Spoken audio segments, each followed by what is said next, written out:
And we're so happy to have Mckel Hill here. Thanks again for being here today. Thank you so much. You know, we hear about fad diets, it seems like daily, weekly.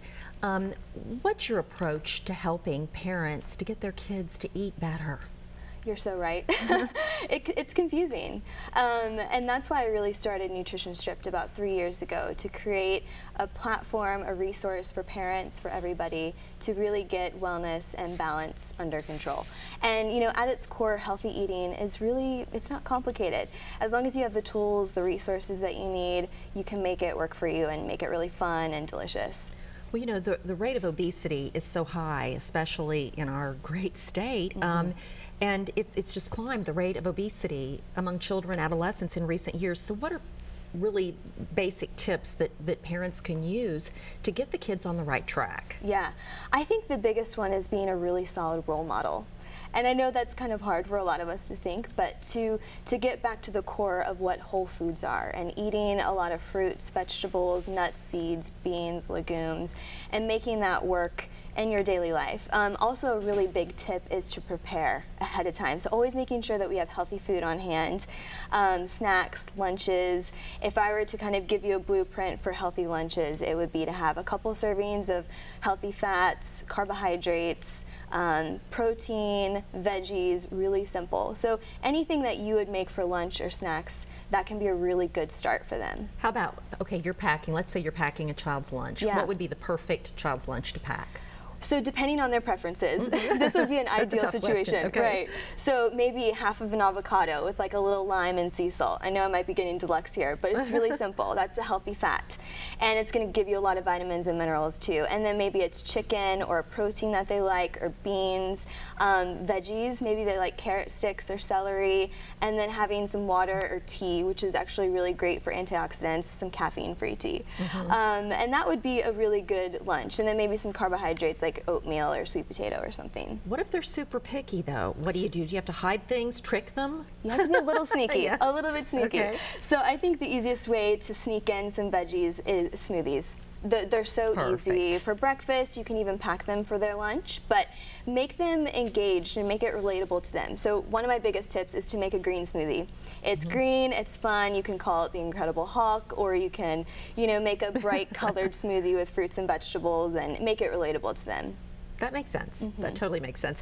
All right, the foods that are most important for kids in their development with the right vitamins, what are they? Yeah, this is a great question. I think it's so crucial to their development. So if we think about kids' growth, that's the main theme that we need to pay attention to. So really getting those nutrient-dense foods and making the biggest nutrition bang for your buck, if you will, with every meal. So omega-3s, so walnuts, salmon. If they like salmon, that's great, because that's one of the best sources. Chia seeds, hemp seeds, those are other great sources of omega-3s. And then I would also say probiotics. So a lot of people don't pay attention to probiotics, but we really need to care for their gut health, and that's really going to help their immune system as well. So yogurt, kefir, fermented vegetables, and kimchi, which might sound a little odd, but you can find them at any grocery store here in Middle Tennessee. And then also protein, things for brain health as well. So those would be the foods that I would concentrate most on. What's off limits? What is off all your lists for children?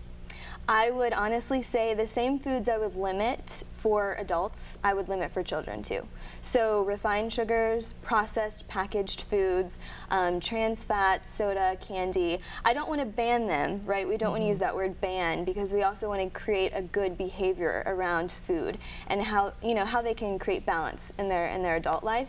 But definitely those resources. What are some of the common food myths, things that, you know, you'd like to clear up?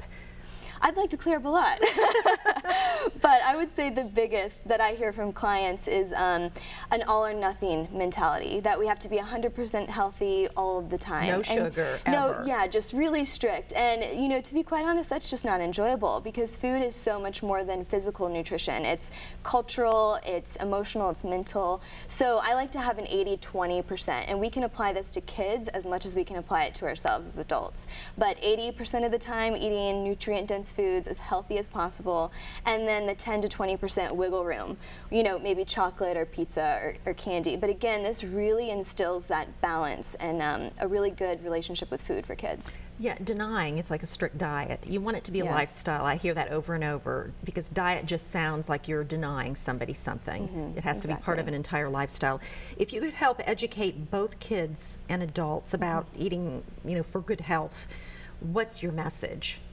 I would say to keep it simple. That's it, really to keep it simple. So to visit, especially in Nashville, we have such a beautiful community of farmers markets, CSAs, so really getting to the root of whole foods, which fruits, vegetables, beans, nuts, seeds, high quality protein. So think about things when you look at the food, there's really not an ingredient list. An apple is an apple, almonds are almonds. So really getting simple. And I think that's the best way to start. I wanted to go back to something you said about smoothies too. If you're doing a smoothie, that obviously is not something that's going to be real easy though to send with kids to school, is it? Or is it something you could do a freeze cooler? it? Yeah, you could do a thermos or a cooler. If that's not an option, a couple other things. Butternut squash, like pureed squashes or root vegetables are really nice alternatives for, let's say, like mac and cheese. So you're decreasing the cheese and the cheese sauce, and you can use butternut squash. Another one of my famous recipes is a dark chocolate avocado mousse. It's delicious. Like everyone loves it, but it's a great way to sneak in avocado, which is healthy fats, vitamin E, potassium, fiber, all of that really great nutrition. Do you counsel much with children, you know, one-on-one, where you talk to the kids? Is it more getting through to the parents? You've really got to teach the parents. I do. I don't coach kids. I coach parents and moms most. Yeah, and then you do have to start that education. Like I was talking about, they really are the role models, so we have to build that foundation. Well, Mckel, you do it all. As you know, as a coach, really, you're teaching, coaching, writing a book, blogging. She does it all. Thank you so much for spending time with us. Thank you, Amy. Appreciate it. Thank you.